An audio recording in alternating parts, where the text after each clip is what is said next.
Welkom bij Extra Journaal, nieuws uit Curaçao, vers van de pers.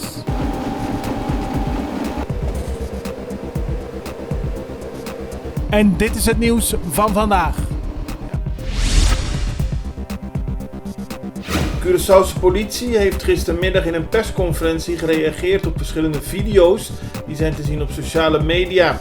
Daar zie je politieagenten hardhandig ingrijpen tijdens carnavalsoptochten in de afgelopen dagen. Volgens de politie gaat het vooral om gebeurtenissen waarbij agenten moesten ingrijpen bij vechtpartijen die uit de hand liepen. Agenten zijn de afgelopen dagen veelvuldig beledigd en uitgedaagd tijdens carnaval, zo heeft de politie laten weten. Volgens woordvoerder Imro Zwerver worden alle zaken onderzocht waarbij agenten hardhandig optreden.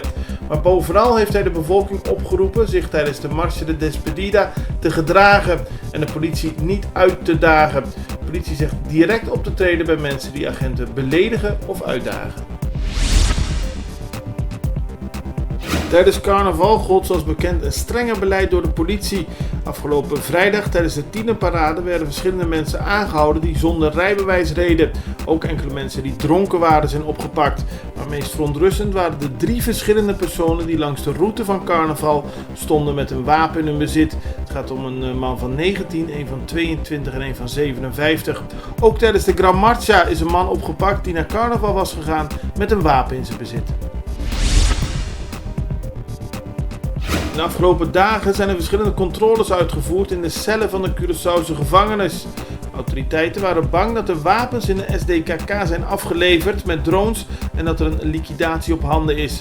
Bij de controles zijn onder meer militairen ingezet. De controles hebben echter niet weten te voorkomen dat er nog steeds illegale spullen in de gevangenis rondzwerven.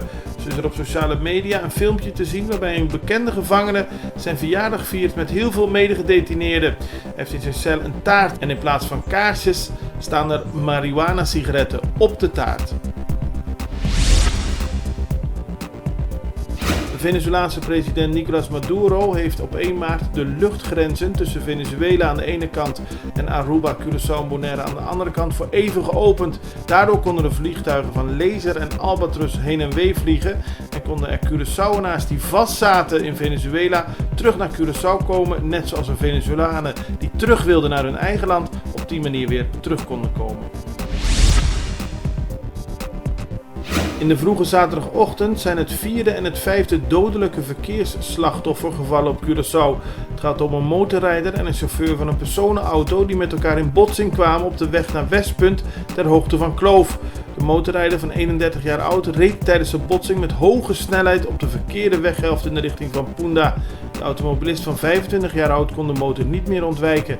Beide mannen zijn op Curaçao geboren. Bij het ongeluk zijn Novrik Bartholomeus omgekomen en Jonathan Regina. Carnaval 2019 op Curaçao. Het is weer één groot feest. Kleurrijk, druk en gezellig. Zoals op deze beelden is te zien. Curaçao Carnaval 2019. En dan moeten we nog de afscheidsparade meemaken. De zelf uitgeroepen interim-president van Venezuela, Juan Guaidó, is gisteren aangekomen op de luchthaven van Caracas. Hij trok de afgelopen dagen door Latijns-Amerika om te overleggen met regionale leiders. Duizenden Venezolanen zijn de straat opgegaan om hem te verwelkomen.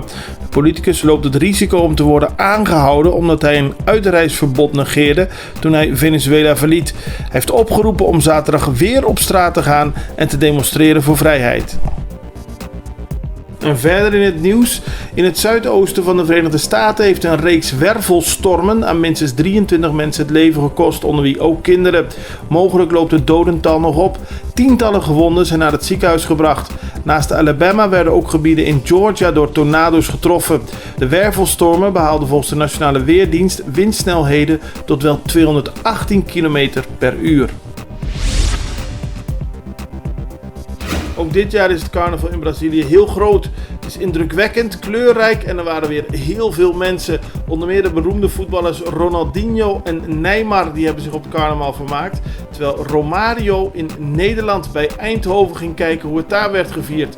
Terug naar Brazilië. Het was een kleurrijk sambafeest met heel veel bezoekers. Het begon een beetje in de regen, maar daarna ging het tot heel laat door. Zoals op de beelden duidelijk is te zien. Dit was Extra Journaal met nieuws uit Curaçao in het Nederlands elke doordeweekse dag. Tot de volgende keer.